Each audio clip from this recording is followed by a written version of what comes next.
ఏదైనా ఈవెంట్ జరిగినప్పుడు hospitality team కూడా అంతే ఇంపార్టెంట్. వచ్చిన వాళ్ళని, ఇండియా నుంచి వచ్చిన ప్రతి ఒక్కరిని కూడా అంతే గౌరవంగా, వాళ్ళకి ఎలాంటి లోటుపాట్లు జరగకుండా, వాళ్ళతో ఒక మాట అనిపించుకోకుండా చేయాలి అంటే అది హాస్పిటాలిటీ టీం వల్లే జరుగుతుంది. నాట్స్ అంటే ఒకరు ఇద్దరు నన్ను ఖచ్చితంగా టీం వర్క్ ఉంటుంది. సో ఇప్పుడు ఈ సక్సెస్ మీట్లో అందరినీ డిస్టర్బ్ చేయలేం కాబట్టి ప్రస్తుతానికి కొంతమందితో మాట్లాడదాం. మీరు చెప్పండి సార్. నా పేరు రాజేష్ క్యాండ్రు అండి, హాస్పిటల్ డైరెక్టరు.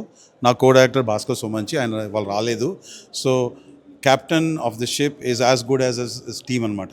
అలాగే వచ్చిన గెస్ట్లు, ఆర్టిస్టులు కావచ్చు, సెలబ్రిటీస్ కావచ్చు, గెస్ట్ స్పీకర్లు కావచ్చు, పొలిటీషియన్స్ కావచ్చు, డోనర్స్ కావచ్చు, వెండర్స్, స్పాన్సర్స్, వాళ్ళందరినీ దిగిన వెంటనే మేము ట్రాన్స్పోర్టేషన్ ఇచ్చామండి. ఇప్పుడు హాస్పిటాలిటీకి ఇంత పేరు వచ్చిందంటే ఇప్పుడు నాట్స్ మీరు చెప్పినట్టు గుత్తికొండ గారికి 3 కళ్ళు అనుకున్నారు. ఒకటి ఫుడ్డు, ఇంకోటి ప్రోగ్రామ్స్, హాస్పిటాలిటీ. 3వ కన్ను హాస్పిటాలిటీ అనుకున్నారు.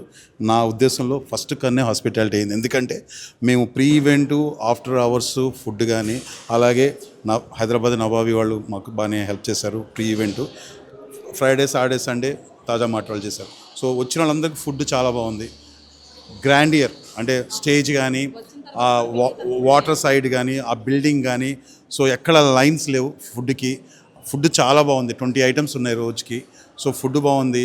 ప్రోగ్రామ్స్ కూడా చాలా ఎక్కువ ఉన్నాయండి, అందుకే కొద్దిగా లేట్ అయింది. టెక్నికల్ రీజన్స్ ఉన్నాయి.